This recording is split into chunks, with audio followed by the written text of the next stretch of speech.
So welcome everyone. Welcome to Sadaiva classes. Today we are going to take EVS चा lesson एक start करणार होता. EVS 1 चा lesson. The name of the lesson is family values. आता हा धडा तुम्हाला मराठीमध्ये सुद्धा आहे. त्या मराठीमध्ये त्याचं नाव आहे कुटुंबातील मूल्य. कुटुंबातील मूल्य. कारण जे सेमीची मुलं आहेत त्यांना हा धडा मराठीमध्ये सुद्धा विचारला जातो. आता काय काय कुटुंबातील मूल्य आहेत बघा. And what are the family values आपण हे स्टेप बाय स्टेप पाहणार आहोत. थोडंसं दोघांचा एकाच वेळेस आपल्याला अभ्यास घ्यायचा आहे. तर लक्ष द्या. आता बघा तुमच्या कुटुंबात सहलीला जाण्याचा निर्णय कसा घेतात? तुमच्या कुटुंबामध्ये सहलीला घेण्याचा निर्णय कसा घेतात? आई-वडील ठरवतात का तुम्हाला सुद्धा विचारतात? त्याचबरोबर सहलीला तुम्हाला जायचं असेल, तर ठिकाण तुम्ही सुचवता का? सहलीला जाण्याचे ठिकाण तुम्ही सुचवता का? सुट्टीमध्ये कोणत्या पाहुण्यांना बोलवायचे याबद्दल तुम्ही काही सांगता का? त्याचबरोबर कुटुंबातील सण समारंभाच्या तयारीत तुम्ही कोणती मदत करता? या सर्व गोष्टी आहेत. कोणकोणत्या गोष्टी बघा. In your family, how do you make the decision to go on a trip? Do you offer suggestions about the places to visit during the trip? Do you get to suggest which guests should be invited during a holiday? Or finally, how do you help during preparations of the festival for or functioning sorry festivals or functions at home? So these are some questions, right?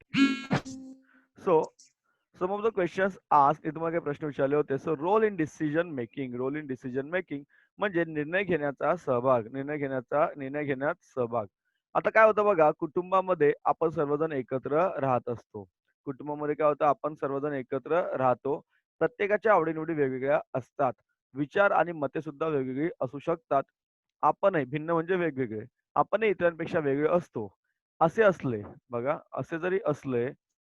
असे असले तरी अनेक बाबतीमध्ये आपले विचार आणि मते इतरांशी जुळू शकतात. आपल्याला इतर एकमेकांविषयी प्रेम आणि आपुलकी असते. आपण परस्परांची काळजी घेतो, विचारपूस करतो. घरातील कोणतीही गोष्ट ठरवताना आपण एकमेकांना विचारतो. परस्परांशी बोलून सर्वांना पटतील असे निर्णय आपण घेतो. अशा पद्धतीने आपण काय करतो, सर्वजण कुटुंबातील निर्णय प्रक्रियेमध्ये सहभागी होत असतो. बरोबर की नाही? तुम्हाला एकमेकांच्याबद्दल विचारतात.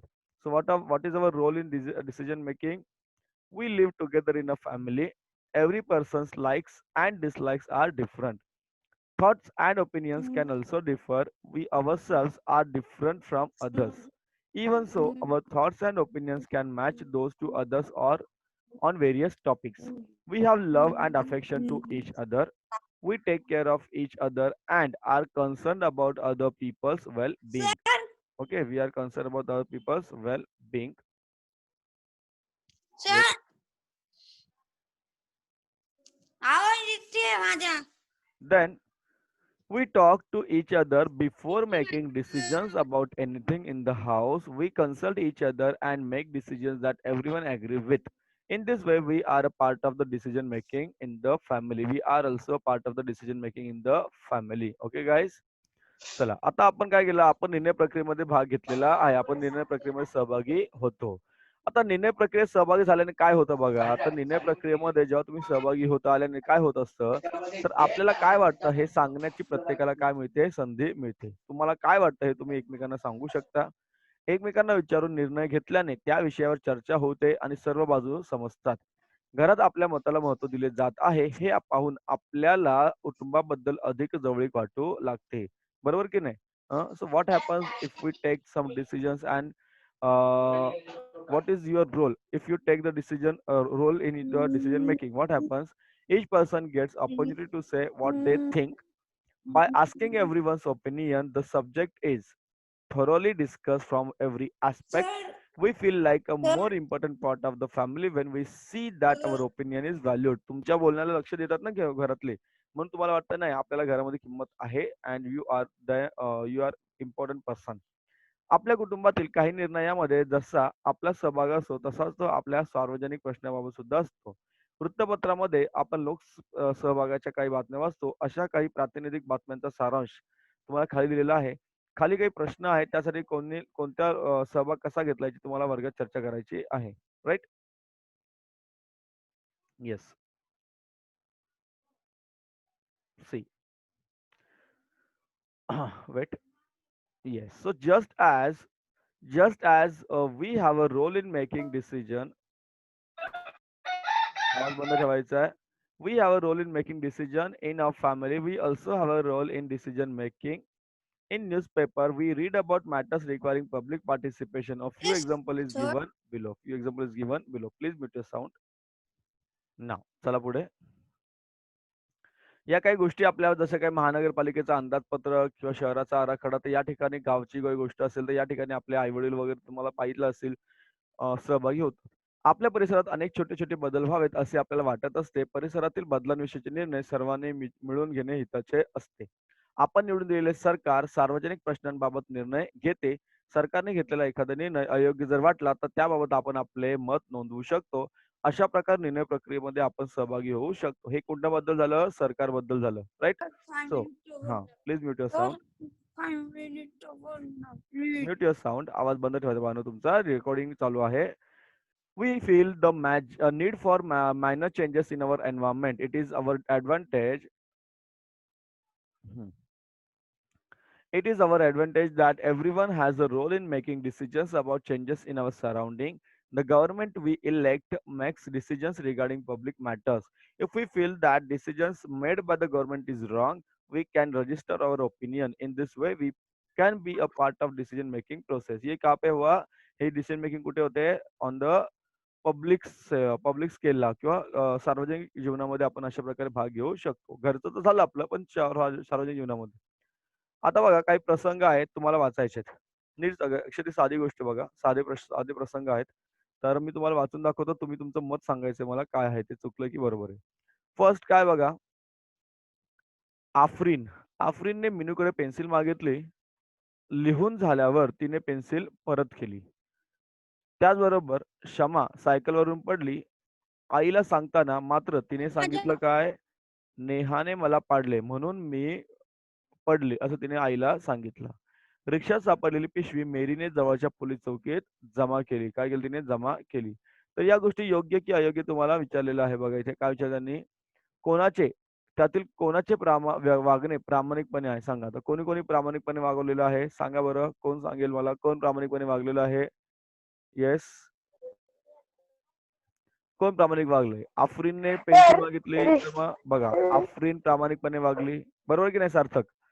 आणि कोण अजून कोण? मेरी. मेरी प्रामाणिकपणे वागली. आवाज बंद ठेवा. हां. मेरी आणि आफरीन प्रामाणिकपणे वागली. बरोबर की नाही? शमा काय केलं? प्रामाणिक वागली का? नाही. तिने खोटं सांगितलं. तिने काय सांगितलं? आईला खोटं सांगितलं. ओके. So again repeating. चलो.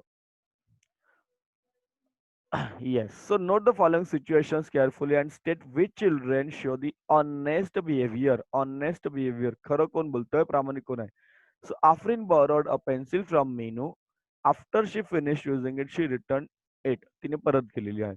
So Afrin is honest. Afrin is honest. Shama. Okay.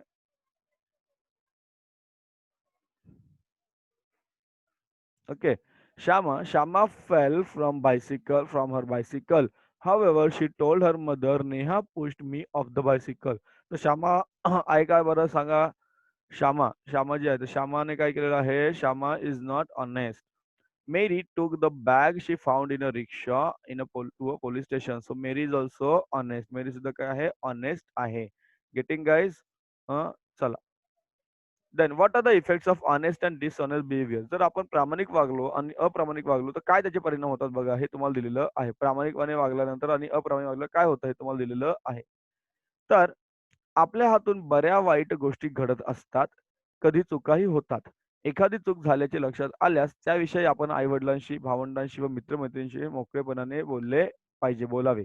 त्यातून काय होतं आपल्याला झालेली चूक सुधारण्याची संधी मिळते आणि आपला प्रामाणिकपणा दिसून येतो. त्याचबरोबर आपले काम सचोटीने करणेही आवश्यक आहे. नात्यांमधील परस्पर विश्वास कसोशीने जपणे व कोणाचीही फसवणूक न करणे हे सुद्धा प्रामाणिकपणाचे लक्षण आहे. प्रामाणिकपणा आपल्याला निर्भय बनवतो. काय बनवतो? निर्भय बनवतो. या उलट अप्रामाणिकपणे अप्रामाणिकपणे बघा काय दिलं तुम्हाला? जर प्रामाणिकपणा केला तुम्ही निर्भय बनाल. पण जर अप्रामाणिकपणे एक मिनिट इथे आहे बघा. पुढे आहे बघा. अप्रामाणिकपणे आवाज बंद ठेवायचा आहे. अप्रामाणिकपणे वागल्यास काय होणार? आपला आत्मविश्वास कमी होतो. कुटुंबात जसे आपल्या सार्वजनिक जीवनातही आपण प्रामाणिक वागले पाहिजे. प्रामाणिक व्यक्तींबद्दल सर्वांना आदर वाटतो. प्रामाणिकपणा ही आपली काय असते? ताकद असते. काय असते आपली ती ताकद असते. So what is the behaviour? आवाज बंद ठेवायचा आहे. We do many different things. Jayesh, what happen Jayesh? Jayesh, what happened? Okay. We do many different things every day. Sometimes we make mistakes. When we realize that we have made a mistake, we should talk about it openly with our friends and family. By doing this, we learn to be honest and find a way to correct our mistakes. So we make correct our mistakes, but it is also necessary to be honest and sincere in our work. We must try hard to keep the trust in relationship, and whenever and never cheat. If we are honest, we do not have sorry we do not have to wait we do not have to कुठे गेलं इकडे या साईडला असेल. We do not have to worry. We do not have to worry. Yes, we do not have to be afraid. But if we are dishonest, we also lose our self confidence. We must be honest at home as well as in picnic. Every time, everyone respect in our sorry public. Everyone respects an honest person. Honesty is our strength. Honesty is our strength. Yes, which is our strength? Honesty is our yes. तुम्हाला एक उदाहरण दिलेलं आहे बघा. प्रामाणिकपणेचं किंवा ऑनेस्टीचं एक उदाहरण तुम्हाला दिलेलं आहे, की 2011 साली बघा आपल्या सचिन तेंडुलकरचं उदाहरण आहे. 2011 साली काय झालं? येस. उमंग क्या हुआ रे बेटा? तेरा आवाज का मैं क्या करूँ समझ में नहीं आ रहा बेटा. वेट मैं आपको फोन करतो बेटा. बघा 2011 साली काय झालं होतं? भारत विरुद्ध वेस्ट इंडिज भारत विरुद्ध वेस्ट इंडीज. उमंग आपका आवाज मैं करतो बेटा प्लीज. 2011 साली भारत विरुद्ध वेस्ट इंडिज क्रिकेट सामन्यामध्ये सुरुवातीच्याच एका षटकात सचिन तेंडुलकर यांचा झेल वेस्ट इंडिजच्या गोलंदाजाने पकडला. 2011 सालची गोष्ट होती. गोलंदाजाने पंचाकडे अपील केले. चेंडूचा स्पर्श बॅटला झालेला नाही असे वाटून पंचांनी तेंडुलकर नाबाद असल्याचा निर्णय दिला. परंतु चेंडूचा स्पर्श आपल्या बॅटला झाला आहे हे माहीत असल्याने नाबाद घोषित असूनही सचिन तेंडुलकर मैदानातून कुठे गेले? पॅव्हिलियन मध्ये परतले. तर याला म्हणतात इमानदारी.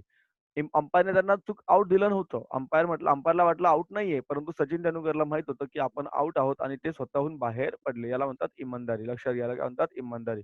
Let's see. In 2011, what happened during a cricket match between India and West Indies?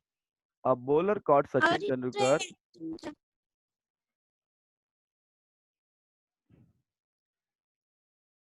So, a bowler caught Sachin Tendulkar at the beginning of the match. The bowler appealed to the umpire, thinking that the ball had not touched the bat. The umpire declared Tendulkar not out. However, knowing that the ball had touched his bat, Tendulkar returned to the pavilion, though he was declared not out. Right?